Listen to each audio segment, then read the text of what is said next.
सबको जय मसीह की। Praise the Lord. जय मसीह की जय मसीह की, प्रेज द लॉर्ड।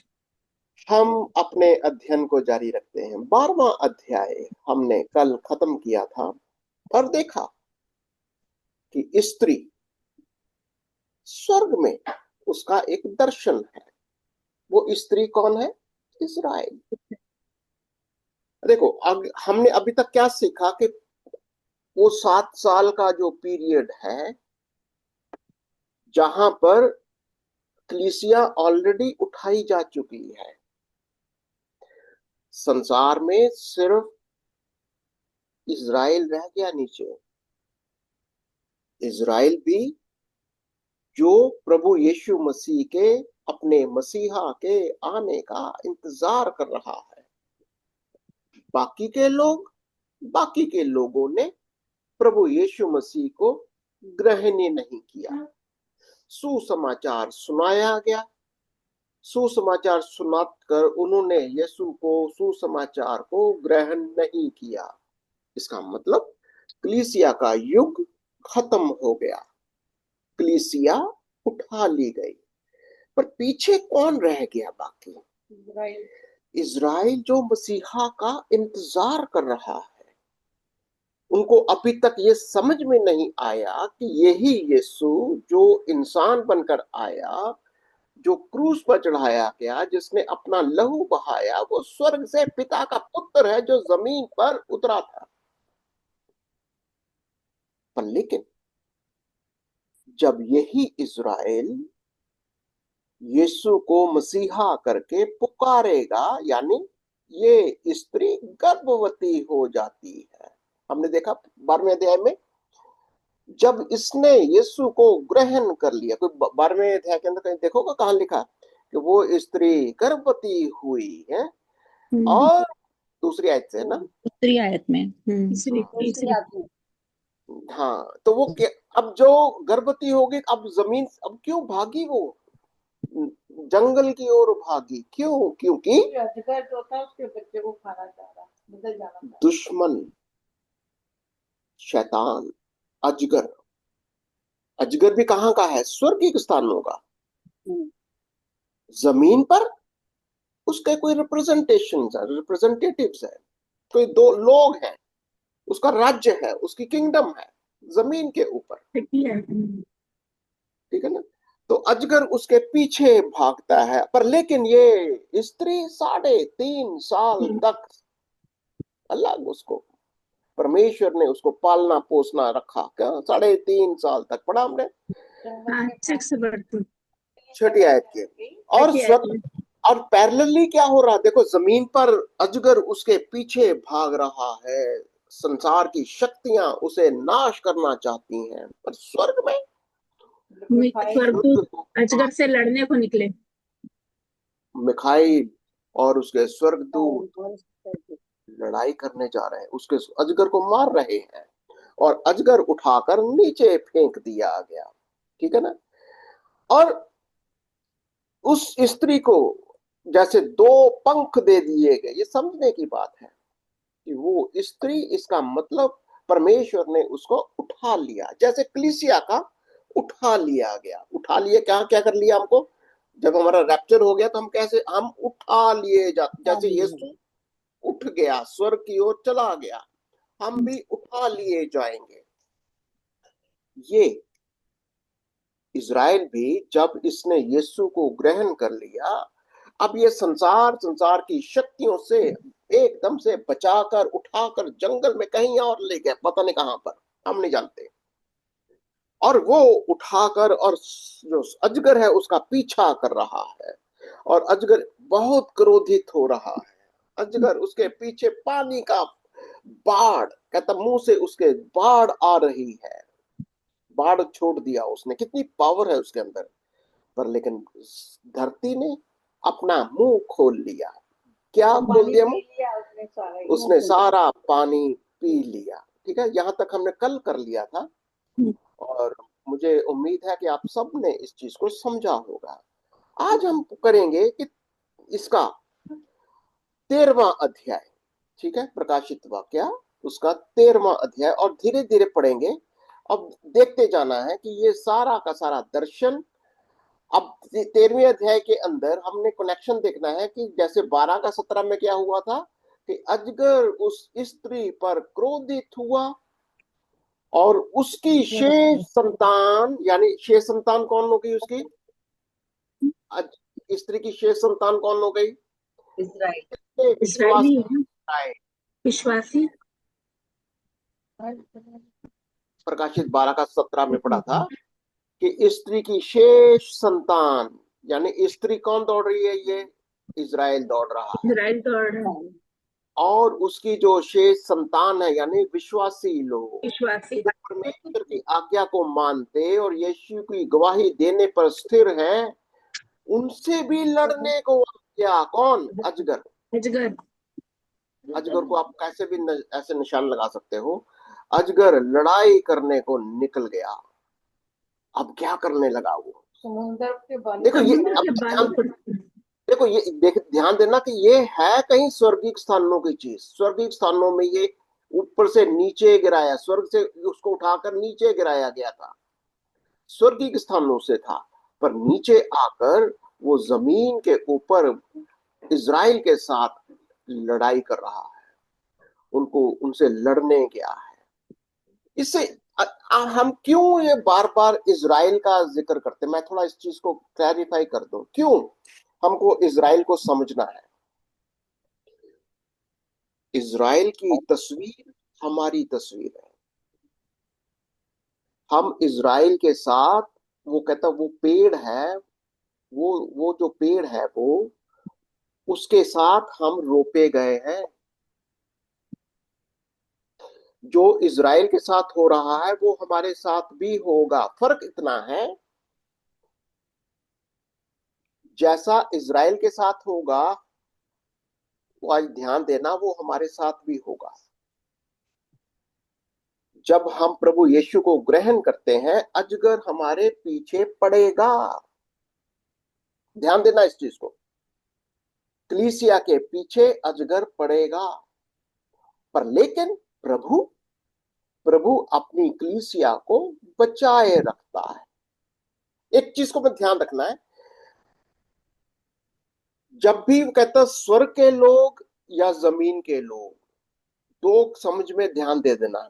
जब भी प्रकाशित वाक्य पढ़ते हैं, स्वर्ग के लोग कौन है, जिनकी नजरें स्वर्ग की ओर लगी हुई हैं, जैसे कलीसिया स्वर्ग की ओर देख रही है। इजराइल जब यीशु को ग्रहण कर लेता है, स्वर्ग की ओर देखता है।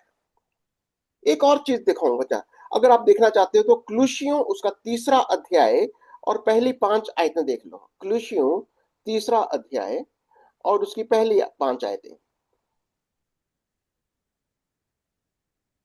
जब तुम, हाँ पढ़ो जब। तो जब तुम मसीह के साथ जिलाए गए तो स्वर्गीय वस्तुओं की खोज में रहो, जहां मसीह वर्तमान है और परमेश्वर के दाहिनी ओर बैठा। तो कलीसिया को क्या हिदायत है, तुम्हारी नजरें संसार की ओर नहीं लगी रहनी।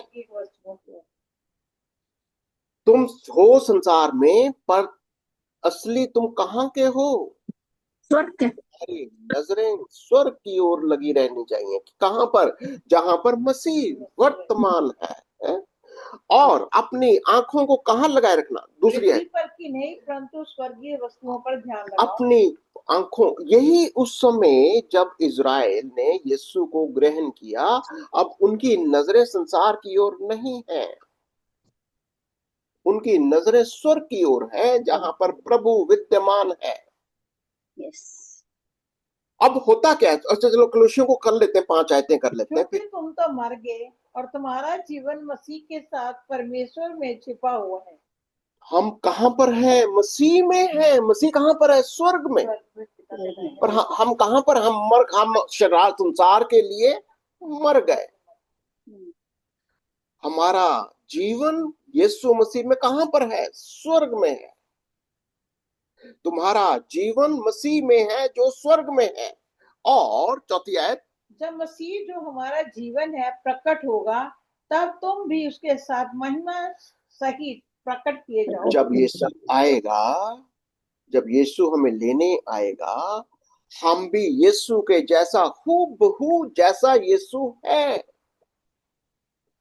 प्रकट हो जाएंगे, बदल जाएंगे। तो यहां पर जब हम ऐसी सोच रखना शुरू कर देते हैं, एक विश्वासी जब अपने आप को क्रूस पर चढ़ाया हुआ यीशु मसीह के बदन में अपने आप को स्वर्गीय स्थानों में पाता है, तो आपका जंग कहां पर शुरू हो जाता है? अजगर के साथ, संसार की शक्तियों के साथ। यहां पर कहानी शुरू होती है। फिर आपको लगता है कि ये संसार के लोग मेरा इतना विरोध क्यों करते हैं? ये संसार की शक्तियां आपका, देखो, 5वीं आयत को पढ़ लो। इसीलिए आपने उन अंगों को मार डालो हम्म, जो पृथ्वी पर है, अर्थात वह विचार, अशुद्धता, दुष्ट कामना, बुरी लालसा, लोभ को जो मूर्ति पूजा के बराबर है। और इसीलिए और इन्हीं कारणों के कारण परमेश्वर का प्रकोप आज्ञा न मानने वालों पर पड़ता है। अब कलीसिया की बात हो रही है। इसी कारण अगर हम अपने आप को मसीह में नहीं रखते, अगर मसीह में रखते भी हैं पर हमारा काम, हमारी सोच, हमारे विचार, हमारी सब संसारिक है, तो परमेश्वर का क्या होता है? प्रकोप। यही कारण है कि जब इज़राइल ने यीशु मसीह को तो पुकार रहे थे पर ग्रहण नहीं किया। प्रकाशित वाक्य के जब हम पढ़ रहे थे, जमीन के ऊपर यीशु मसीह को तो मसीहा करके उसको इंतजार तो कर रहे हैं पर ग्रहण नहीं किया, और वही संसार की बातें हो रही हैं। परमेश्वर का प्रकोप आ रहा था, परमेश्वर का दंड आ रहा था। पर लेकिन जैसे ही हमने 13वें अध्याय के अंदर पढ़ा, इज़राइल ने यीशु को ग्रहण किया, वो अजगर तो उसके पीछे भागा। और ये लड़ाई को संसारिक नहीं है, स्वर्गिक है। और ये लड़ाई स्वर्गिक है। और वहां पर कहता है कि अजगर ने उसके साथ लड़ाई की, और क्या हुआ? बहुत कुछ होने वाला है अभी। देखो, वो नीचे उतर आया। देखो, अजगर को मैं ऐसे करके लगाना चाहूंगा कि वो नीचे उतर आया, और वह कौन है? अजगर। ये अजगर है। वह समुद्र के बालू पर जा खड़ा हुआ। कहां से उतरा? स्वर्ग से उतरकर समुद्र के बालू पर, जाने पृथ्वी के ऊपर आ खड़ा हुआ। क्या देखो, फिर क्या देखा मैंने? अभी 13वां अध्याय और उसकी पहली आयत को, ऑलरेडी हमने 12वां अध्याय कर लिया है। फिर मैंने एक पशु को समुद्र में से निकलते हुए देखा, जिसके 10 सींग और 7 सिर थे। उसके सींगों पर 10 राज मुकुट और उसके सिरों पर परमेश्वर की निंदा के नाम लिखे हुए थे। अब यहाँ पर जैसे अजगर है, फिर नीचे उतर आया, तो अजगर ने क्या कि देखा, मैंने मैंने सागर में से, समुद्र में से एक पशु को नंबर एक पहला पशु, 2 पशु निकलते हैं, एक ऐसा कर लेते हैं, तो एक पशु को बाहर आते देखा।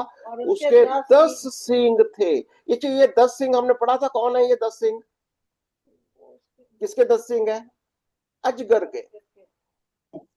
10 सींग वाले अजगर के 10 सींग थे, 7 सिर थे, है ना? तो अब ये पशु किसकी पहचान है? अजगर की। अजगर की। जो स्वर्ग में, वो जो अजगर को हमने कैसे बनाया था? उसको सांप की तरह ऐसे करके बनाया था अजगर। और जो जमीन पर उसने क्या किया? एक पार जमीन पर, एक पार समुद्र पर रखकर, और जमीन से क्या निकलता है? एक पशु निकलता है। और पशु किसकी किसकी किसकी पहचान में लगता है? बिल्कुल अजगर की तरह। उसके 7 सिर थे तथा उसके सींगों पर 10 राज मुकुट और उसके सिर पर परमेश्वर की निंदा के नाम लिखे हुए थे। 10 राज। मैंने कल हमने क्या सीखा था? 10 क्या है? 10 किंगडम्स है। जब भी 10 सिंह है तो 10 किंगडम ऐसे लगा सकते, 10 मुकुट की तरह, यानी 10 राज्य है, 10 राजा कह सकते हैं, या 10 राजा है। ठीक है, 10 किंगडम्स हैं, एक ही राजा है। और कौन? कल हमने क्या सीखा था? एक निकलेगा छोटू सा, पर लेकिन वो बन जाएगा, इन 10 में से 3 को मार के वो अकेला ही खड़ा हो जाएगा, एक ही खड़ा हो जाएगा। ठीक है, ये हमने कहाँ पढ़ा था, याद है? साथ में दानियल 7 में पढ़ा था, छोटा सिंह, छोटा सिंह, सिंह सात क्या है? इस 7 के 20 में लिखा है। तो दानियल के अंदर हमने पढ़ा था कि ये छोटा सिंह इसमें से निकलेगा। तो यहाँ पर ये बोले 10 राजा हैं, 10 राजा, जो बेसिकली एक पशु को दिखा रहा है, पशु के ऊपर ये अधिकार है, ये 10 राजा हैं, ये सब मिलकर पहला। ओके, मैं क्रॉस रेफरेंसेस नहीं पढ़ूंगा, कल हमने दानियल 7 पढ़ लिया था, तो आप रेफरेंसेस को नोट कर लो अगर करना है, जितने भी रेफरेंसेस हैं ये। तो ये सारे उसके, ये छोटा राज बीस्ट है जो पशु है। अब उस पशु के बारे में क्या देख, जो पशु मैंने देखा था, कौन सा पशु? जो समुद्र से पानी से निकलता नहीं था, उसके पांव भालू कैसे थे और मुंह सिंह का था। हम्म, और उस अजगर ने अपनी समर्थ, अपने सिंहासन और बड़ा अधिकार उसे दे दिया। अब ये अजगर जो समुद्र से निकला था, उसके पैर ऐसे हैं, उसका मुंह ऐसा है, उसको किसने शक्ति दी? अजगर ने। अजगर ने उसको अपनी शक्ति दी, और क्या दिया? अपना सिंहासन दिया और अपना प्रचुर अधिकार दिया। किसको सौंप दिया? ये 10 सिरों वाला तो पशु को, पशु। देखो ये ये मतलब इन्होंने अपनी सरकार बना ली ना किस्म से हम्म, पृथ्वी पर। देखिए मैं आपसे क्यों क्या समझाने की कोशिश कर रहा हूं कि जो कुछ जमीन पर हो रहा है बिल्कुल वो वही स्वर्ग स्वर्ग की में होता है। परछाई है। हम्म जमीन पर जो हो रहा है उसकी वही परछाई स्वर्ग में। स्वर्ग की है, ये हम उसकी नस्ल है, उसकी पहचान है। जैसे यीशु, यीशु हमें अपनी ताकत देता है, हमें ये भी इस अजगर के ऊपर, इस शक्तियों के ऊपर, संसार की शक्तियों के ऊपर जयवंत होने के लिए अपनी ताकत देता है। तभी तो वो कहता है जो जय पाए मैं उसे ये अधिकार दूंगा। ये जो अधिकार है वो यीशु के अधिकार है, यीशु का सिंहासन है, यीशु का स्थान है। यीशु किसको दे रहा है? अगर वो सामर्थ नहीं दे रहा तो फिर क्यों कहेगा कि तुम जयवंत हो जाए? हमको इसीलिए जयवंत होने के लिए कह रहा है, क्योंकि वो अधिकार दे रहा है, अथॉरिटी है हमारे पास। पहली बात, विश्वासियों को ये सारी चीजें अगर आपने माइंड में नहीं रखी हुई, आज विश्वासी लोग अगर इस चीज से अनजान है, इसका मतलब या तो प्रकाशित वाक्य उन्होंने कभी पढ़ा ही नहीं, या प्रकाशित वाक्य को पढ़ना चाहते ही नहीं। क्योंकि प्रकाशित वाक्य एक ऐसी पुस्तक है जिसे प्रभु ने कहा इसको जरूर पढ़ना, हर एक जन इस धन्य है वह जो इन वचनों को पढ़ता है। क्योंकि यही है वचन जो हमको आज समझना है, सीखना है। हम कौन है? हम कौन है? हम उसकी पहचान है। हम जैसा वो स्वर्ग में है वैसे हम जमीन पर हैं। यही काम अजगर भी करता है। अजगर भी स्वर्ग में रहते हुए अपने अधिकार संसार के अंदर राजाओं को, शक्तियों को अपनी शक्तियां देता है। हमने दानियल के अंदर पढ़ा था, 4 पशुओं को देखा था। 4 पशु कौन थे? इस संसार के राजा। हमने दानियल 7, अगर नहीं किसी ने दानियल 7 को पढ़ा फिर से पढ़ लो जरा, उन 4 पशुओं को देखो। ये 4 पशु 4 राज्य हैं। ये सिर्फ समझाने की बात है कि ये 4 पशु 4 राज्य हैं, 4 किंगडम्स हैं जो संसार के राज्य हैं। और चौथा पशु रोमी राज्य है। चौथा पशु भी बड़ा भयंकर है, उसके लोहे के दांत, वो सारी चीजें हमने देखी जो हमने दानियल 7 के अंदर पढ़ा था। अब यहाँ पर ये चौथा पशु कौन है? अजगर, जो कि स्वर्ग से नीचे गिरा दिया गया। अब वो अपने इस पशु को जो समुद्र से निकला, आपको क्या लगता है समुद्र से निकला ये कौन सा वाला पशु होगा जो समुद्र से निकला?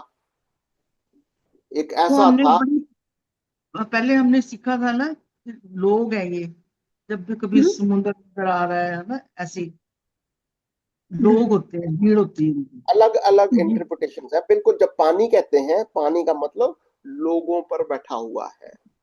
पानी का मतलब होता है, समुद्र का मतलब राष्ट्र है, लोग हैं। और कई बार इसको व्यापार भी कहा जाता है समुद्र से, क्योंकि पुराने समयों में समुद्री एक तरीका था जिससे कारोबार हुआ करते थे, जहाज चलते। तो जो इकोनॉमी जो थी वो समुद्र के ऊपर ही डिपेंड करती थी।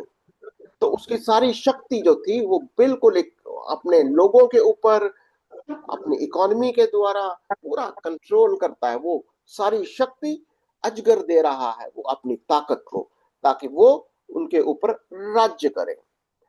ठीक है। और आप इन सब आयतों को याद रखते जाना कि ये सारे अजगर हैं, जानवर हैं। पुराने नियम के अंदर बहुत बार दिया गया है ये जानवर कौन है।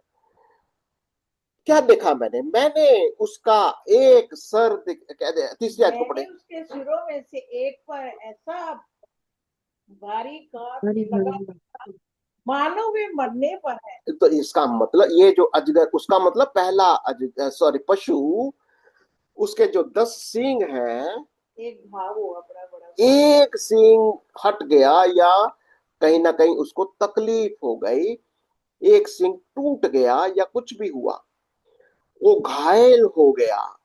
कि मानो वे मरने पर है, फिर उसका प्राण घातक घाव अच्छा हो गया पर लेकिन वो अच्छा हो गया। और और सारी पृथ्वी के लोग उस पशु के पीछे पीछे अचंभा करते हुए चले। सारा संसार, जब भी हमने कहा सारा समुद्र, सारा समूचा संसार इस पशु के पीछे, इसको ऐसे लगाते चलो, पशु एक, एक पहला पशु है ये। पहला पशु जो है वो, इसका क्या मतलब, जब मैंने कहा था इकोनॉमी है, जो कई स्कॉलर्स कहते हैं ये इकोनॉमी डाउनफॉल है। इसका मतलब कहीं ना कहीं वो पशु घायल होता है, घायल होता है।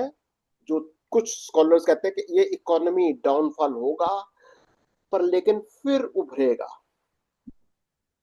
इसका मतलब अब लोग इसके पीछे कहेंगे, वाह बे वाह, इसने रिकवरी कर दी, इसने हमारे, इसका सींग, एक राज्य उसका टूट गया था, खत्म हो गया था, अब इसने दोबारा उसको स्थापित कर दिया, कुछ ऐसा दर्शन है। तो उसका एक सींग टूटता है और फिर रिकवर हो जाता है। ठीक है। और क्या होता है? उन्होंने अजगर की पूजा की, क्योंकि उसने पशु को अपना अधिकार दे दिया था। यह कहकर कि पशु की पूजा की कि इस पशु के समान कौन है। अजगर को पूजना, किसने अजगर को बोला अजगर की पूजा करो? किसी आर्थिक वाले ने, उसने, ये पशु ने, पहला पशु जो था, पहला पशु, हाँ, तो अजगर ने उसको, लोग क्या करने, उस विशाल को पूजने लगे। कौन लोग पूजने लगे? संसार के लोग संसार के लोग। अजगर को पूजने लगे, क्योंकि उसने अपना, उसने मतलब ये आपका अजगर ने, सॉरी मेरा गलत कर दिया इसको।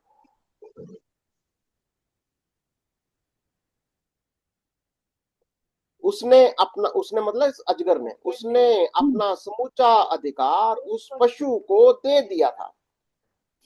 अजगर ने सारा अधिकार पशु को दिया, और वह उस पशु की, वह कौन है? के लोग, संसार लोग के लोग पशु की भी उपासना करते हुए कहने लगे, इस पशु के समान कौन है? कौन है? ऐसा कौन है जो उससे लड़ सके? देखा, अब लोगों की भीड़ क्या चल रही है। अच्छा, पहले ये बताइए, आपको आइडिया लग रहा है कि ये कौन सा वाला पीरियड होगा? अगर आप इसको माइंड में चल रहा है, ये 7 साल का पीरियड है। इजराइल 3.5 साल में साढ़े भाग तीन गया। साल बाद साढ़े कराने 3 साल के बाद ये कहीं ना कहीं यहाँ पे चल रही है बात। यहाँ पर आएगा, हाँ, महाक्लेश का समय। साढ़े ये तीन के सेकंड बाद हाफ, का समय। ये यहाँ पर हो रहा है, सारा का सारा सेकंड हाफ में हो रहा है। 3.5 साल इधर रह गए, और अब यहाँ आगे पर, बढ़ गई। यहाँ तक तो कुछ शांति शांति अच्छा कुछ कोशिश कर रहा है, पर लेकिन यहाँ पर इजराइल भागेगा। इजराइल दौड़ता है, जंगल में भागता है, क्योंकि वो जो स्त्री है वो भागती है जंगल, और अजगर जो है उसका पीछा करता है। ठीक है, तो इस तस्वीर को माइंड में रखते रहना है, जब भी आप इसको पढ़ते हो तो आपको क्लैरिटी होती जाएगी कि ये कौन सा वाला समय चल रहा है। ठीक है, 5वीं आयत में उसे अनुमति थी कि वह अहंकार पूर्ण तथा निंदा से भरे शब्द बोलने में। उसे कौन है? अजगर, अजगर। सॉरी, अजगर पशु पशु पशु। उसे अनुमति दे दी गई वह अहंकार भरे पूर्ण तथा निंदा से भरे शब्दों में बोलने में मुख का प्रयोग अपने मुख का प्रयोग करे, और उसे 42 महीने तक अपनी शक्ति के प्रयोग का अधिकार दिया गया। 42 महीने का मतलब 3.5 साल। इस पशु को 3.5 साल तक किसने अधिकार दिया? अजगर अजगर अजगर अजगर ने अधिकार दिया कि 3.5 साल तक किसके पीछे भागना? उसको इजराइल के पीछे भागना। इजराइल के पीछे उसको भागना है, जो जो जंगल में भाग गई। अब उसके काबू में नहीं आएगी वो, अब इजराइल नहीं काबू में आएगा उसके। तो उसने क्या किया? उसने परमेश्वर की निंदा करने के लिए मुंह खोला। उसने मतलब अजगर ने। नहीं, पशु आएगा ना। देखिए इसलिए मैं कहता हूँ निशान लगाया करो आप। पशु निशान पशु अजगर देखते जाओ ध्यान से, कौन है ये पशु, कौन है ये अजगर, और किसके ऊपर अधिकार जमा रहा है, किसके किसके पीछे लगा हुआ है? इजराइल के पीछे लगा है। या अब वो पशु परमेश्वर की निंदा के लिए मुंह खोला। हाँ, कि उसके नाम और उसके तंबू अर्थात स्वर्ग के रहने वालों की निंदा करे। तो परमेश्वर का मंदिर यानी जो प्रभु का मंदिर है। अब अच्छा, कल हमने इस चीज को गौर किया था, ये प्रभु का मंदिर भी है क्या? अभी तो नहीं है, अभी नहीं है, बनना शुरू होगा। बनना शुरू हो गया है। देखिए कल भी मैंने इस चीज को समझाया था, वो मंदिर जब बन जाएगा वो सबसे फाइनल इंडिकेशन है कि यीशु मसीह का आना तय हो चुका बहुत जल्दी। क्यों? अब उस मंदिर के ऊपर यही पशु, यही अजगर अधिकार करने का दावा करेगा, और तब 3.5 साल जैसे ही खत्म हो जाएंगे, इजराइल भागेगा। इजराइल भागेगा, पशु अजगर पीछे लगेंगे उसके। ठीक है, मैं आपको बहुत सारे, कई बार आप सोचते हैं कि हम इजराइल इजराइल क्यों करते रहते हैं? इजराइल नमूना है। इजराइल वो असली पेड़ है जिसके साथ हम रोपे गए। ध्यान देना, हम इजराइल को भूल नहीं सकते। जो इजराइल के साथ हो रहा है वो हमारे साथ होगा। ये बात है, इजराइल के साथ बाद में होगा। हमें ये समझना होगा कि इजराइल के पीछे शैतान लगा हुआ है, और ये जंग संसारिक नहीं है, ये जंग स्वर्गिक है। हमें भी इस संसार में रहते हुए हमेशा याद रखना है कि ये जंग कोई ऑर्डिनरी जंग नहीं है। शैतान अपनी ताकतें, अपने पशु कौन होते हैं? लोग, कोई इंसान होता है, कोई संसार का, जिसको वो अपनी ताकत देता है, अपनी सामर्थ्य देता है। पढ़ेंगे हम इसको कि ये जितनी भी आश्चर्य कर्म हो गए, बहुत सारी स्पिरिचुअल पावर्स हैं, वो सब वो सामर्थ्य शैतान देता है। हम देखेंगे उसको। और ये अगर हम इस चीज को नहीं समझते तो बेटर ये है कि हम इसको समझना शुरू कर दें। तीसरा को आज ये बात को समझना है कि हमारा लड़ाई कोई शरीर के साथ नहीं है। हम किसी शरीर के साथ नहीं लड़ाई करते, हमारा युद्ध आत्मिक शक्तियों के साथ है। याद है इफिसियों 6? ओके, तो ये जो पशु है अब परमेश्वर के नाम की निंदा करता है, और जो स्वर्ग में रहते हैं, स्वर्ग में कौन रहते हैं? उनकी निंदा कौन? मैं अभी आपसे मैंने क्या बोला, हम जो जमीन पर रहते हैं, हम स्वर्गीय स्थानों के ऊपर हम देखते रहते हैं, हमारी आंखें स्वर्ग की ओर लगी रहती हैं। अब वो तो जमीन पर है, ये शैतान तो जमीन पर है, सॉरी पशु। पर लेकिन जो स्वर्ग की ओर अपनी आंखें लगाए रहते हैं उसको कहता है जो स्वर्ग में रहते हैं। ध्यान देना शिशु, यानी हमारी सोच, हमारा विश्वास संसारिक नहीं है। जो लोग स्वर्ग की ओर देखे रहते हैं उनकी वो निंदा करता है, उनकी निंदा करने लगा। ठीक है, ये बातों को समझना बहुत जरूरी है कि आज भी संसार के अंदर हमारा जो असली दुश्मनी इस बात की है कि हमारी नजरें अगर स्वर्ग की ओर है तो हमारा एक युद्ध है। 7वीं आयत पढ़ो जरा। उसे ये अधिकार दिया गया कि पवित्र लोगों से लड़े और उन पर जय पाए। 7वीं आयत। आपको कुछ और उसे यह भी अधिकार दिया गया कि परमेश्वर के साथ जनों के साथ युद्ध करे और उन्हें हराने की अनुमति दी गई। ठीक है, तो अभी इस पशु को क्या अधिकार है? प्रभु के लोग कहां पर? वो जमीन पर इजराइलियों लोगों के साथ युद्ध करने और उन्हें हराने की अनुमति दी गई, तथा हर एक वंश, हर एक जाति, हर एक समूह, हर एक भाषा, हर एक उससे अधिकार दिया गया। किसको अधिकार दिया गया? पशु को। पशु को। ये पहला ये पशु है जिसको स्वर्गिक अधिकार दिए गए। ये कह रहा हूं, ये ट्रिनिटी को मैच करने की कोशिश कर रहा है। बिल्कुल बिल्कुल बिल्कुल पुत्र कर रहा है पशु जो है। अजगर, देखो यहाँ पर आप ट्रिनिटी देखेंगे इसकी अजगर प्लस 2 पशु। आप देखेंगे अजगर, और ये पशु नंबर 1 है। ये पशु नंबर 1 आप ध्यान दे रहे हो, मैं आपसे लिख रहा हूँ। पशु नंबर 1 आप दिखाई दे रहा, ये पशु नंबर 1 है। आगे जाके देखेंगे पशु नंबर 2 आएगा, वो जमीन से निकलेगा। और इसको अधिकार दिया गया कि इस पशु के साथ लड़ाई करे। तो धरती के सभी निवासी उस पशु की उपासना करेंगे जिनके नाम उस मेमने की जीवन की पुस्तक में संसार के आरंभ से कि नहीं लिखे, जिसका बलिदान किया जाना सुनिश्चित है। तो धरती के लोग कौन से हो गए? यही जो समुद्र की तरह। तो पशु कौन है? ये वाला पशु जो समुद्र से निकला, उसकी उपासना करेंगे। पर लेकिन ऐसे लोग जो जमीन के ऊपर ही देखते हैं, स्वर्ग की ओर नहीं देखते, कौन लोग हैं? जिनके नाम उस जीवन की पुस्तक नहीं लिखे गए। कब से नहीं लिखे गए? कभी गौर किया आपने? कब से? हमारे नाम कब से लिखे गए? इस बात को समझ में आ रहा है? हमारे नाम कब से, प्रभु हमको कब से जानता है? जब हम दृष्टि, अभी सृष्टि बनी भी नहीं थी, तब से वो जानता है हमें। हमको जानता है।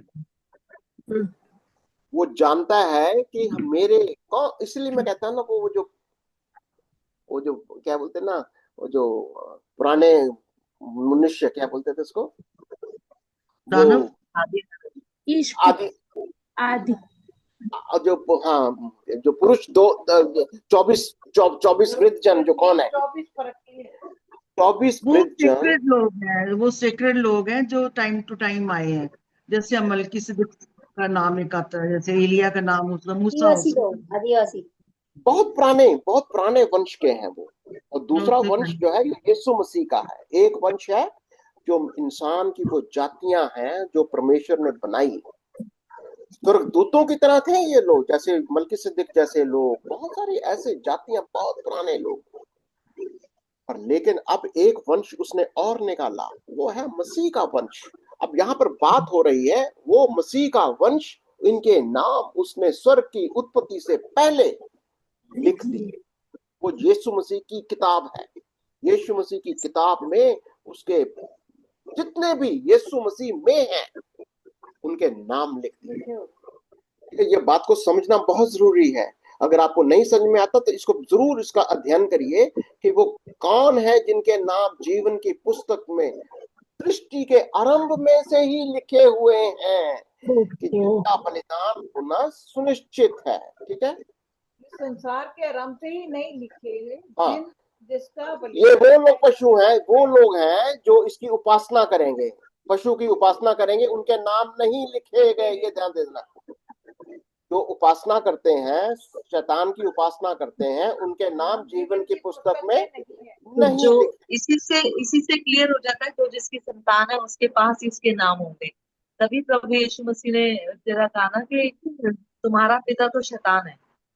प्रभु यीशु मसीह को जो ग्रहण करता है, यूहन्ना 1:12 के अंदर लिखा है कि जितनों ने उसे ग्रहण किया उसने उन्हें अपने बेटा बेटी होने का अधिकार। तो बिल्कुल ये चीज आज क्लियर हो जाती है कि यदि शैतान की बात सुनते हैं, शैतान के राज्य की चीजों में चल रहे हैं, तो फिर उसकी संतान बन जाते हैं। तो ये दो बिल्कुल दो दिख रहे हैं, और शैतान की पावर भी दिख रही है कि सेम अधिकार देता है। जैसे यीशु मसीह ने अधिकार दिया, पिता अधिकार देता है, ऐसे ये भी अपनी पावर वैसे ही दिखा रहा है इन अध्यायों में कहीं ना कहीं, कि ये भी हाँ अपने लोगों को वैसे ही पावर देता है। मगर इसकी पावर सदा की नहीं है, वो इटर्नल है। जैसे हमने कल पढ़ा था कि 4 राज्य हैं, बट वो सदा काल के लिए नहीं है, लेकिन परम प्रधान का राज्य सदा काल तक के लिए है। तो बिल्कुल ये यहाँ वर्ष 8 को देखिए जरा, वर्ष 8 को। हाँ पृथ्वी के सब रहने वाले जिनके नाम उस मेमने की जीवन की पुस्तक में लिखे नहीं गए, जो जगत की उत्पत्ति के समय से घात हुआ है। इसका मतलब ये जो डेविल है, जो भी ये शैतान है, ये ऑलरेडी हराया हुआ है होगा सृष्टि से नहीं पहले। नहीं नहीं नहीं नहीं नहीं, उल्टा बोल रहे हो। देखो ये कौन लिखा हुआ घात घात हुआ? हुआ है। यीशु मसीह। देखो ध्यान देना जरा, ध्यान और दो। पृथ्वी के वे सब रहने 8 वाले, 8 को जरा समझा दो हमें, 8 आयत को। हाँ देखो सुनो, ध्यान से। धरती के वे सभी निवासी उस पशु की उपासना करेंगे जिनके नाम उस मेमने को लगा लो ऐसे, मेमने की जीवन की पुस्तक के संसार नहीं। के आरंभ से नहीं लिखे, जिसका बलिदान कौन है? यीशु मसीह का किया जाना सुनिश्चित है। ये यीशु मेरी मसीह इसका मतलब ट्रांसलेशन में गड़बड़ है फिर। हाँ हाँ, ओके मेरे गलत ट्रांसलेशन गलत है यहाँ।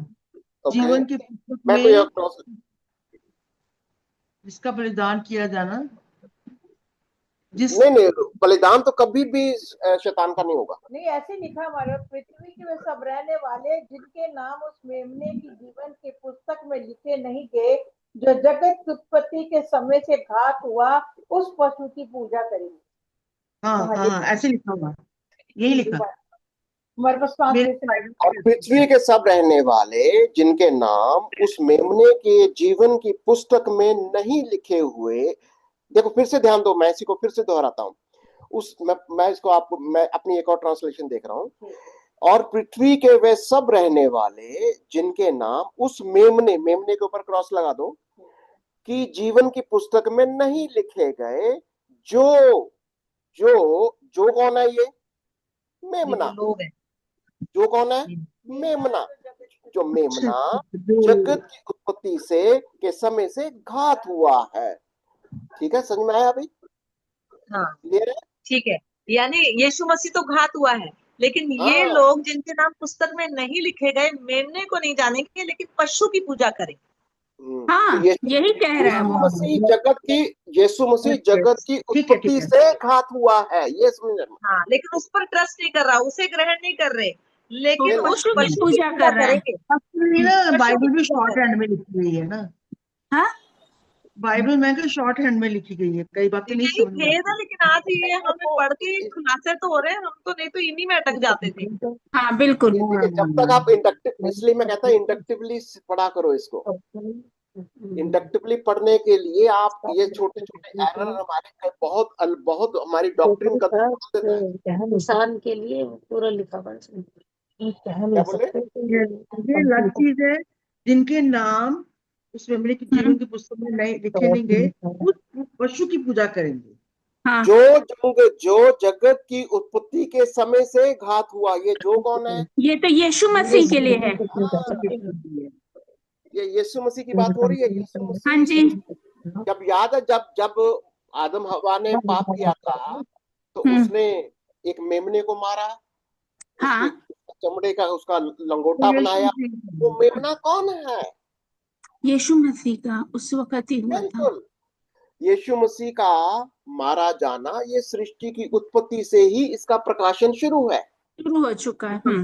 यस, और इसमें कॉमा दी गई है, कॉमा का मतलब है वहां स्टॉप है, यानी वो सेंटेंस जहां ऊपर छोड़ा है नहीं गए, लिखे नहीं गए, और बीच में एक सेंटेंस जोड़ दिया किसके लिए, यीशु मसीह के लिए, कि जो जगत की उत्पत्ति से घात हुआ है, फिर कॉमा है, लिखे हाँ नहीं गए उस पशु की पूजा करेंगे।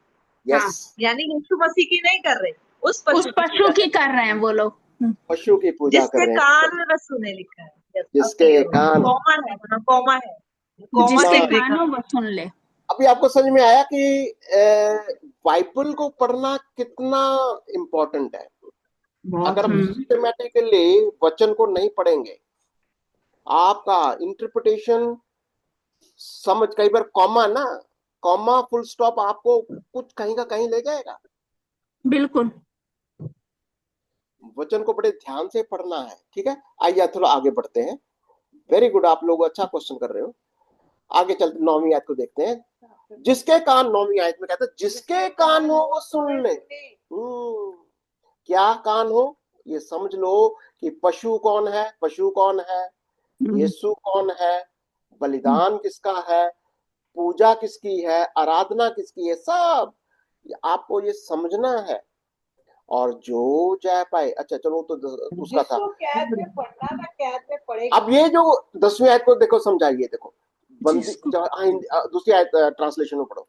जो जिसको कैद में पड़ना वह कैद में पड़ेगा, जो तलवार से मारेगा अवश्य कि वह तलवार से मारा जाए। पवित्र लोगों का धीरज और विश्वास इसी में है। तो जिसको कैद होना है, एक कैद होना, बंदी होना, ये नियति कब से ये नियति है, ये कब से निश्चय ही बंदी होगा, कब से, पहले से तय है। उत्पत्ति। इस डॉक्ट्रिन को बोलते हैं प्रीडेस्टिनेशन। ये बहुत बड़ा हमको परमेश्वर ने पहले से ही ठहरा दिया, ये मेरा बेटा है, ये जी। प्रभु यीशु को ग्रहण करेगा, ये इज़राइल है, ये प्रभु यीशु को ग्रहण करेगा। आज चाहे वो नहीं करेगा, पर लेकिन प्रभु को वो ग्रहण करेगा। ये तो एजिकल और यर्मिया ये सब बोल रहे हैं, छोड़ेगा नहीं। उद्धार करेगा। यहाँ पर सिद्धांत ये निकलता है कि जिसको उसने पहले से चुन नियुक्त लिया। किया, पहले से ठहराया, उसने क्या किया, वो कभी भी आपको छोड़ेगा नहीं। यस। अगर आप प्रभु के बुलाए हुए हो, प्रभु के पुस्तक में नाम लिखे हुए हैं, यू आर प्रीडिस्टाइन्ड। ये बहुत इंटरेस्टिंग है ये। और प्रभु कहता है जिसको घात होना वो तो घात होगा, जो तलवार से मरना है जिसको तलवार से मरेगा। पर पवित्र लोगों का विश्वास इसी में। और अगर हम विश्वास के साथ प्रभु यीशु का इंतजार, जैसे इज़राइल, अब ये एक्चुअली सारा का सारा जो है ये इज़राइल के लिए है। प्रभु के संत जो सहनशीलता और विश्वास, ये असल में ये सारे संत की जो बात हो रही है, ये इज़राइल है। कहते इसका धैर्य पूर्ण और विश्वास की अपेक्षा है। इसमें परमेश्वर के संतों का क्या है, उसका धैर्यपूर्ण है, सहनशीलता है और विश्वास की अपेक्षा। इसीलिए प्रभु के लोग चाहे कुछ भी हो जाए, वो अपने विश्वास को, अपने धैर्य को नहीं छोड़ते। अब क्या हुआ, ये पमाइश, यही तो पमाइश होनी है, एंड में आते हैं धीरज। जैसे वो उसमें पता था ना कि खुदा ने कहा उसको तू पैमाइश कर, नाप मंदिर को नाप। यही पैमाइश है, कितना विश्वास है, कितना धीरज है हमारे में। बोला था ना उसको पहले 11वें अध्याय के अंदर क्या पढ़ा था हमने, जाके मंदिर को और उपासना करने वालों को नाप ले। यही हो ना, धीरज देखेगा हमारा। आज भी पवित्र आत्मा यही करता है। आज हमारे साथ, विश्वासियों के साथ पवित्र आत्मा अपने वचन से नापता है। हमारे से बातें क्यों करता है, हमें वचन को क्यों पढ़ना है, रोज बर रोज हम अपने आप को परखते रहते, अपने आप को नापते रहो, अपने आप को हमेशा वचन से नापो, जांचते रहो, परखते रहो। याद है वो ग्रंथियों में क्या कहता है, अगर हम अनुचित रीति से प्रभु का भोजन, प्रभु के रोटी को, उसके बदन को खाते हैं, अनुचित रीति मतलब आप अपने आप को आप नापते ही नहीं हो, आप अपने आप को परखते ही नहीं हो। और खतरनाक सिचुएशन हो सकती है। यदि खुद को जांचते तो दंड ना पाते। अगर तुम अपने आप को जांच, हाँ, तो दंड ना पाते। खैर आगे बढ़ते हैं। फिर मैंने एक और पशु को पृथ्वी में से निकलते हुए अब ये एक और पशु जो है, ये ये दूसरा दूसरा पशु आ गया है। एक ये और दूसरा पशु है, कौन सा हो गया, ये दूसरा पशु हो गया। दूसरा लगा पशु आया, एक और हो गया। तीसरा कैसे हो गया? दूसरा दूसरा पशु है, दूसरा है, सेकंड। दूसरा पशु है। देखो, तीन तो है टोटल। पहले समुद्र में से निकला और अब ये हाँ, एक अजगर है और 2 पशु हैं, तो ये दूसरा है। एक अजगर है, 2 हाँ, पशु और 2 हैं, या पशु ध्यान, हैं, तो ये दो दूसरा पशु पशु है। ये ऐसे दूसरा ध्यान रखा पशु करो। एक अजगर है, पशु 1, पशु 2, ठीक है, त्रिएकता है इनकी। अब देखेंगे इसके पश्चात, यानी पशु 1 जब जैसे ही उसका पृथ्वी में से निकलते हुए देखा, उसके मेमने के से 2 सींग थे और वह अजगर की नाई बोलता था। उसके उसके कौन है ये पशु? 2 किसकी दो जैसे दिख पशु, रही है? 2 सींग है 2 उसके, सींग वाला, और कैसे बोलता है वो? नाग की अजगर की तरह, तरह। अजगर की तरह बोलता है। अच्छा, रूप तो देखो मेमने कैसा है बताते, जैसे सींग उसके हाँ। मेमने कैसे है। दिखने को ये मेमना दूसरे जैसा है। ये वही बात है। आज कोई समझ, हम लोग मेमना जहाँ जहाँ एक तरफ हमारे को माइंड में आता है कि मेमना यीशु मसीह के लिए कहा गया, हाँ, और हाँ, जहाँ ये अपनी छवि भी देखो ऐसे ही कहता, मेमने हाँ, के जैसे सींग थे उसके। 2 सींग, लेकिन यानी धोखा देने वाला है ये। वो बोल क्या रहा है, इससे पहचाना नहीं। हाँ, ध्यान से उसके देना। बोल बता, उसकी आवाज को और समझो, प्रभु ने इसीलिए कहा कि मेरी भीड़ें मेरे शब्द को पहचानती है और मेरे पीछे पहचानती भी है। यस, आइए देखते हैं, थोड़ा हम देखेंगे इसको, ठीक है। 11वां आयत हो गया, 12वीं आयत। उस विशाल अजगर के सामने वह पहले पशु के सभी अधिकारों का आवाज नहीं उपयोग करता था। देखो, पहले आप ऐसे जैसे मैं कर रहा हूं ना, मैं हम्म, अजगर के, विशाल अजगर को ऐसे निशान लगाओ, तब वह कौन है? पशु वह कौन है? पशु अजगर, अजगर, अजगर पहले पशु के सभी अधिकार का प्रयोग करता था। उसने धरती और पृथ्वी पर सभी रहने वालों से उस पहले पशु की उपासना करवाई। नहीं, गलत हो रहा, मेरा गलत हो गया। मैं बढ़ती हूँ। एक मिनट, ध्यान से फिर से देखो। वह कौन है? तब अजगर। वह दूसरा पशु है, दूसरा पशु। हाँ, वह दूसरा पशु पहले पशु के, ये ऐसे सभी अधिकारों का प्रयोग करता था। उस विशाल पशु के समान वह कौन है? ये दूसरा पशु हाँ, पहले पशु के सभी अधिकारों का प्रयोग करता था। उपयोग करता था। उसने धरती और धरती पर सभी उसने कौन हो गया? ये दूसरा पशु। धरती पर सभी रहने वालों से उस पहला पशु, देखो ऐसे ध्यान दे दो, ऐसे पहले पशु की उपासना करवाई, जिसका घातक घाव भर चुका था। जिसका घातक घाव भर चुका था। अब ये पहला पशु जो था, वो उसका सींग गिर गया था ना, हाँ, उसका सींग सींग गिर गया था। जब सींग ये दानियल 8 में भी हमने पढ़ा था ब्रदर जी, वो मेढ़ा और बकरे का, उसका सींग टूट गया था। दानियल 8 में भी ये दर्शन था। हाँ, हाँ, वो सींग आता है, वो मेरा जो 2 सींग है, वो मेडे पारस, हाँ, मादी फारस है वो। मेडे, मादी और फारस, जैसे ईरान और उसका एक और मादी, एक और किंगडम है, आज उसको मादी फारस कहते हैं। मादी और फारस 2 सींग है उसके, और वो यूनान के राजा के साथ में उसकी लड़ाई होती है। उसको क्या बोलते थे? चीते के समान है क्या वो? हाँ, तो हम देख रहे थे वो मादी फारस के 2 सिंह थे वो, ठीक है। बड़ा इंटरेस्टिंग, आप पढ़ेंगे इसको तो कहानी ही नहीं है, बहुत कुछ है इसके अंदर। तो उसका उसका घाव पहला वाला पशु की उपासना करवाई, जिसका घाव भर गया चुका था। पूजा करता था,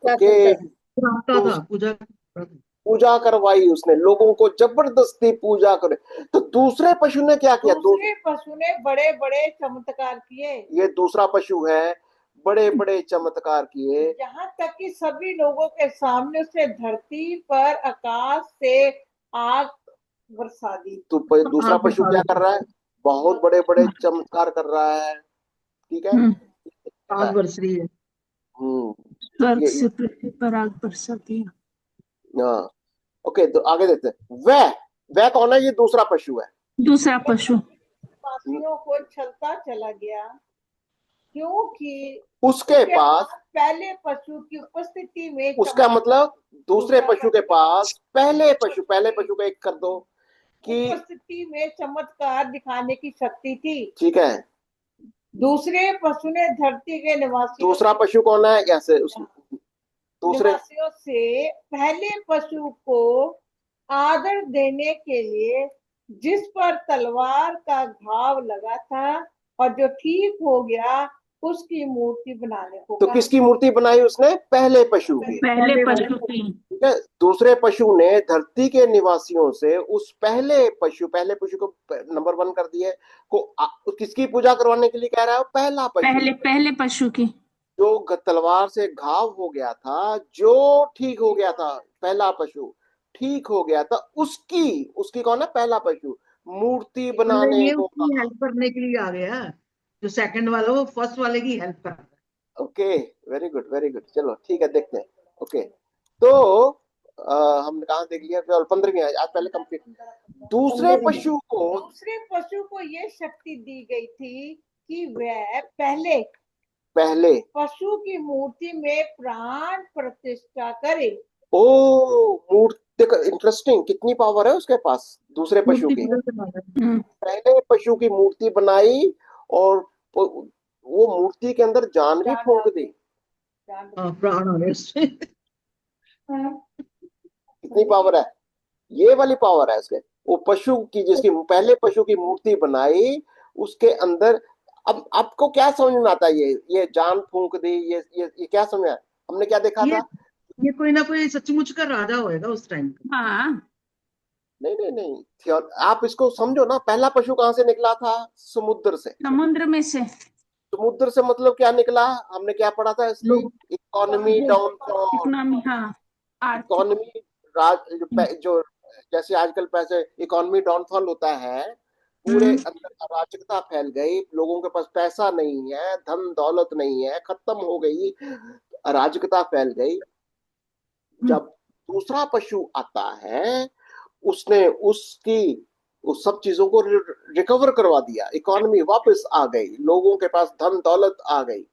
ठीक है, अब वो पशु उसके अंदर जान फूंक दी, में प्राण डालने का अधिकार तो दिया। पहले वाले पशु के मूर्त में जान फूंक दी उसने कि पशु की मूर्त बोलने लगे।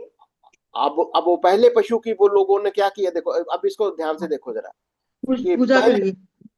पूजा करवाई उसको, पहले पुरुष की उसके अंदर प्राण डाल दी, और पहले पुरुष का पशु की वह मूर्ति वर्शिप हो रही, बल्कि उन सभी को मार डालने का आदेश भी दे सके जो इस मूर्ति की उपासना नहीं करते। जो इस मूर्ति यानी पहले मूर्ति की पशु की मूर्ति, जो इसकी पूजा नहीं करता उसको मार डालो। ये क्या है? यहाँ तक आ गया। क्यों? जबरदस्ती करवा रहा है लोगों से कि अगर तुमको पूजा आराधना करनी है। अब देखो इजराइल कहाँ भाग रहा है, हमने देखा ना। अब इजराइल तो भागा, इजराइल भागा हुआ है। अब ये सारी बातें कहाँ हो रही है? मंदिर के अंदर। मंदिर के अंदर 3.5 साल मंदिर के ऊपर उसका कब्जा हो चुका है। मंदिर के अंदर इस पूजा, ये वाला जो पशु है, इसकी वो पूजा आराधना करवा रहा है। पहला पशु घात हो गया, दूसरा पशु जब आया, पहला पशु की वो रिकवर हो गया, वो जिंदा हो गया, उसकी मूर्ति आई और उस मूर्ति में जान भी डाल दिए।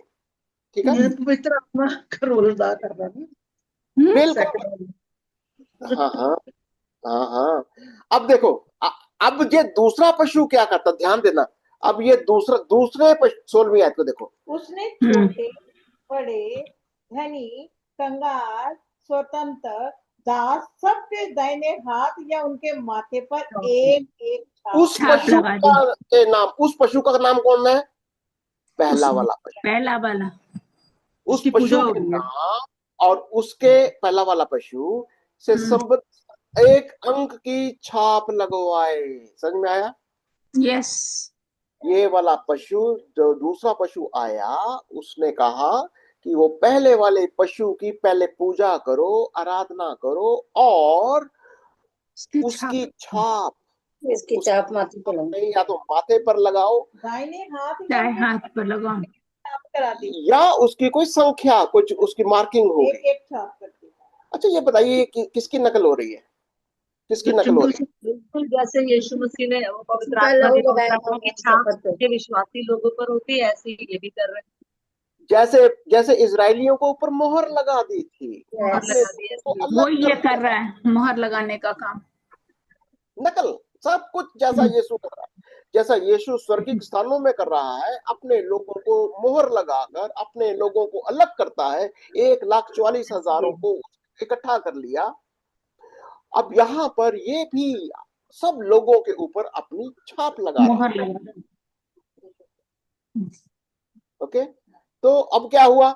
वर्ष कितना, कौन सी थी? 16, 17, 17 उस ताकि उस छाप छाप को धारण किए बिना कोई भी ले, यानी कारोबार, सारे का सारा चक्कर क्या है? ये लिखा से पशु का नाम या उसके नाम का स्वामी अंक पर आ गया ना, अपने हाथ में फाइनेंस सब। जोड़ दिया ना। सारा, सारी की सारी समस्या कारोबार की है। देखो कारोबार। ये जो समुद्र से निकला था वो कारोबारी, मैंने इसलिए कहा ना, बहुत सारे थियोलॉजियंस यही कहते हैं कि ये वाला जो है ये इकोनॉमी का चक्कर है, सारा पैसे का चक्कर। आज ये पूरी दुनिया के अंदर इकोनॉमी, कब कोई बोलता वो डॉलर, वो क्या बोलता है, डॉलर, बस डॉलर को मजबूत करो, हम कहते हैं रुपये को मजबूत करें। सारी दुनिया इसी के इर्द इर्द गिर्द घूम रही है। सारा का सारा चक्कर सब कारोबार के ऊपर है। डोनाल्ड ट्रंप अपने क्या बोलता है वो, कहता वो क्या करता है, वो टैरिफ लगाता है। सारा का सारा सिस्टम ही कारोबार के ऊपर है। ऐसे पर डिपेंड कर रहा है। वचन क्या कह रहा है कि आज प्रभु ने इस कारोबार को संभाला हुआ है, पर लेकिन जब ये आ जाएगा, पहला पशु जब आएगा, 3.5 साल तक तो 3.5 साल तक तो कुछ संभला रहेगा, पर जैसे ही 3.5 साल खत्म होंगे, अब इसका कारोबार ठप हो जाएगा, इसके सींग टूट जाएंगे। अभी आपको याद है वो काला घोड़ा और वो सारे घोड़ों को याद आया? क्या था वो जिसके हाथ में तराजू है, याद है वो? यही है, यही है वो कि वो असल में जो बोलता है कि तराजू लिए हुए आया है, तो बस क्या था वो उसको, तो शहद और ये था, क्या था वो, वाइन एंड ऑयल को मत इजराइल को मत छूना। तो ये कारोबार बेसिकली ऑल अबाउट इकोनॉमी, जो इकोनॉमी को ठप कर दिया उसके ऊपर आ गया। वहाँ उसने लिखा है वहां पर, ये आपका प्रकाशित वाक्य 7:6 के अंदर है, कहता है, बल्कि 5 से पढ़ते तो यहाँ लिखा हुआ है, मैंने देखा एक काला घोड़ा है और उसके सवार के हाथ में एक तराजू है, और मैं उन चारों प्राणियों के बीच में एक शब्द यह कहते सुना, दिनार का सेर भर गेहूं और दिनार का सेर भर जौ, और पर तेल और दाखरस की हानि ना करना। दाखरस की ना, बिल्कुल, एक्चुअली ये इकोनॉमी डाउनफॉल है। ये पूरा अकाल पड़ेगा, लोग भूख से मरेंगे, ये सारी चीजें होने जा रही हैं। ठीक है, तो आइए देखते हैं आगे। अब क्या हो रहा है यहाँ पर, ये और ये बात को हमेशा याद रखना है कि ये कौन सा वाला पीरियड है, ये वाला जो पीरियड कौन सा है, 7 ईयर्स, ये वाला पीरियड है, ये वाला पीरियड है, महाकलेश का। ये सारा पीरियड यहाँ पर चल रहा है। तो कहता है जिस ज्ञान इसी में है, जिसे बुद्धि हो वे इस पशु का अंक जोड़ ले। इस कौन सा पशु है ये? दूसरा पशु अंक है, और उसका अंक 666, इसका अंक है 666। इसके ऊपर बहुत सारी किताबें हैं, अगर आपको निकालना है लगाइए, इसको पढ़िए, पर लेकिन एक अंक है 666। और प्रभु ने कहा जो जय पाए, अभी हमको जयवंत, आज हमें क्यों बोला जा रहा है? आज सवाल ये है कि आज कलीसिया को क्यों ये सिखाया जा रहा है कि इजराइल के साथ ऐसा होगा, क्योंकि इसकी आज हम उसको देख सकते हैं। हम अपनी आत्मिक आंखों से इस जो कुछ स्वर्ग में हो रहा है वो ही जमीन पर हो रहा है। आज भी हम देख क्या रहे हैं कि लड़ाई स्वर्ग में हो रही है, कहीं ना कहीं उसका असर, उसकी छाया जमीन पर दिखाई देती है। आज कलीसिया को बोला जा रहा है कि तुमको बड़े ध्यान से अपने आप को संभाल के चलो, तुम्हारी आंखें स्वर्ग की ओर लगी रहें। अगर तुम इस संसार के अंक, संसार की छाप को लोगे, क्योंकि संसार की छाप क्या है? जो संसार का शासन है, संसार की चीजें हैं, अगर हमारी नजरें संसार में लगी हुई हैं तो कहीं ना कहीं हम इसके ये हमारे ऊपर असर करेगा। पर लेकिन हमें जयवंत होना है। प्रभु का वचन यही सिखा रहा है, हमें जयवंत होना है। हमारे ऊपर प्रभु यीशु मसीह की पवित्र आत्मा की छाप लगी हुई है। एग्जैक्टली यही चीज इजराइल के साथ होगी। प्रभु का धन्यवाद करो कि प्रभु ने ये सारी बातें हमारे ऊपर प्रकट कर दी हैं और हम प्रभु की स्तुति करते हैं, आराधना करते हैं। क्यों? क्योंकि हमारा नजरें परमेश्वर की ओर लगी है, स्वर्ग, हम स्वर्ग की ओर देखते हैं, स्वर्गीय स्थानों की ओर। हमारी प्रार्थनाएं स्वर्ग की प्रार्थनाएं हैं। हमारा जब हम देखते हैं तो हम यीशु मसीह को स्वर्ग में पिता के दाहिने हाथ देखते हैं। तभी तो हमारी प्रार्थनाएं कबूल हो जाती हैं। हम प्रार्थना करेंगे और प्रार्थना करने में सबसे पहला हमारा सबक यही है कि हमारी आंखें स्वर्गों में लगी रहें। ठीक है? और आज जो प्रार्थना का विषय है वो भी आप बताइए। और जो लोग जूम पर, सॉरी ये फेसबुक पर या यूट्यूब में देखते हैं वो जरूर अपने प्रेयर रिक्वेस्ट को भी डाल सकते हैं, क्योंकि याद रखना हमारी प्रार्थनाएं स्वर्गीय स्थानों में होती हैं। हमारी नजरें इस संसार से हटकर यीशु की ओर, जो स्वर्ग में पिता के दाहिने हाथ है, वहां पर हमारी नजरें लगी रहनी चाहिए और हमारी प्रार्थनाएं प्रभु कबूल भी करता है। प्रार्थना का कोई विषय हो तो बताइए। आइए हम सब मिलकर अपने सरों को झुकाते और अपनी आंखों को बंद करते और उस महान सर्वशक्तिमान परमेश्वर की उपस्थिति में अपनी सारी विनतियों को, प्रार्थनाओं को रखते। प्रभु जी धन्यवाद करते प्यारे परमेश्वर आपके समय के लिए, आपके इन वचनों के लिए प्रभु जी, जो आपने हमें आज सिखाया प्रभु जी, पास्टर जी के थ्रू। प्रभु जी जो दर्शन आप हमें दिखा रहे हैं, दे रहे हैं, आपकी भविष्यवाणियां जो पूरी होंगी प्रभु जी और जो हो भी रही हैं प्रभु जी, इन सारी तमाम बातों को प्रभु जी सीखने समझने के लिए आपने हमें अपनी बुद्धि दी। धन्यवाद करते प्यारे परमेश्वर।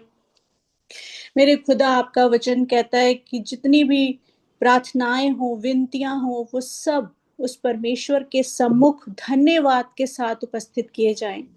सारी प्रार्थनाओं को, विनतियों को, जो जो आज बहनों ने अपनी प्रार्थनाएं बताई हैं, चाहे वो आ रहे पंजाब में, चाहे ये सिस्टर निरंजन जी के बच्चों के लिए हैं, डॉक्टर जुपिका जो बेड रिटर्न है उनके, प्रभु जी जो जो प्रार्थनाएं प्रभु जी दिल में आपकी वीणा के लिए प्रभु जी जितनी तमाम बीमारियां, कमजोरियां, प्रॉब्लम्स, जितने भी चीजें हैं प्रभु जी आपसे कुछ मेरे प्यारे परमेश्वर, इन सब को हम आपके सम्मुख रखते प्रभु जी, क्योंकि इन सब पर प्रभु जी आपने जय पा ली। प्रभु जी आपका वचन कहता है कि यीशु के नाम से ये सारी बीमारियां ठीक हो जाएंगी। ये सारी बीमारियां, कमजोरियां आपके अधीन है प्यारे परमेश्वर। इन सब को आपके अधीन करते प्रभु जी और चंगाइयों को ग्रहण करते प्रभु जी। जिन जिन लोगों के लिए नाम लिए गए प्रभु जी, इन सब की बीमारी और कमजोरियों को तूने चंगा कर दिया प्रभु जी।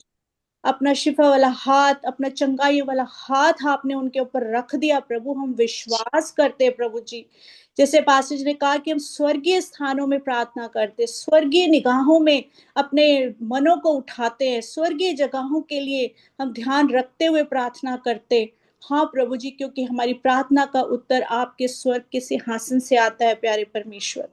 धन्यवाद करते कि आपने एक एक को चंगा कर दिया, एक एक को प्रभु जी आपने हर बीमारी से, कमजोरी से शिफा दे दी। प्रभु आपका धन्यवाद करते। प्यारे परमेश्वर, जो लोग जुड़े हैं प्रभु जी, उन सबको प्रभु जी तेरे लहू में छुपाती प्रभु जी, उनके परिवारों को, उनके घरानों को, उनके बच्चों को, उनके कुटुंब को, हर एक बंदे को प्रभु जी तेरे पवित्र लहू में छुपाती प्रभु। सबको संभाल, सबको बरकत दे, सबको आशीष दे प्रभु जी। और ऐसे ही प्रभु हमें अपने वचनों में तू ले चल प्रभु जी, इसी तरीके से तू हमें संभालते, बचाते, लेते चल प्रभु जी, ताकि हम तेरे आने तक इन सारी बातों को प्रभु जी समझ सके, इन पे चल सके प्रभु जी, और अपने नामों को उस जीवन की पुस्तक में पाए प्रभु जी। मेरे खुदा धन्यवाद करती प्रभु जी, जो लोग नहीं आ पाए उनको भी आप प्रभु जी अपनी बाहों में, अपनी प्रभु जी प्यार में संभाल के रखना प्रभु जी। मेरे खुदा अपने पैरों के नीचे उन्हें भी संभाल के रखना प्रभु जी। तमाम सारे भाई बहनों के लिए प्रभु जी प्रार्थना करते, जो लोग तुझे नहीं जान पाए उनको भी प्रभु जी इस YouTube के माध्यम से प्रभु जी तेरा नाम उनके घर तक पहुंचने पाए, उनके दिलों तक पहुंचने पाए प्रभु। ये मैसेज के प्रकाशित वाक्य, ये वचन कितने महत्वपूर्ण है हमारे लिए। मेरे खुदा, आपका वचन बताता है, धन्य है वे जो इस भविष्यवाणियों को पढ़ते हैं, इनको मानते, इन पे चलते प्रभु जी। मेरे खुदा, इस विश्वास को हर एक के जन में हम देखना चाहते प्यारे परमेश्वर, तेरा विश्वास एक एक जन के अंदर होने पाए प्रभु जी। हमारे सारे भाई बहनों को हम प्रभु जी प्रार्थना करते हैं प्रभु जी कि सब बचाए जाए, तेरा नाम हर घर में, हर गली में, हर कूचे में जाए मेरे खुदा, हर घर में तेरा नाम गूंजे प्रभु, तेरे नाम की जय जयकार हो मेरे प्यारे परमेश्वर। धन्यवाद करते पास्टर जी के लिए, आंटी के लिए, जो तमाम सारी बातों को, तमाम सारे भेदों को प्रभु जी हमारे तक लेकर आते, और हमें उन्होंने बचाया है प्रभु जी, और ऐसे हम भी आगे बचाने वाले बन सके प्यारे परमेश्वर। सबकी मदद कीजिए, सहायता कीजिए, और अपनी पवित्र आत्मा से हमें भर के रखिए प्यारे परमेश्वर। धन्यवाद करती धन्यवाद प्यारे परमेश्वर। सारी आदर महिमा आपको देते हैं, सारी प्रार्थना यीशु आपके प्यारे मीठे और जीवित नाम में मांगते हैं, सुने और कबूल करें। Jesus name we pray, amen and amen. प्रभु आप सबको बहुत आशीष दे।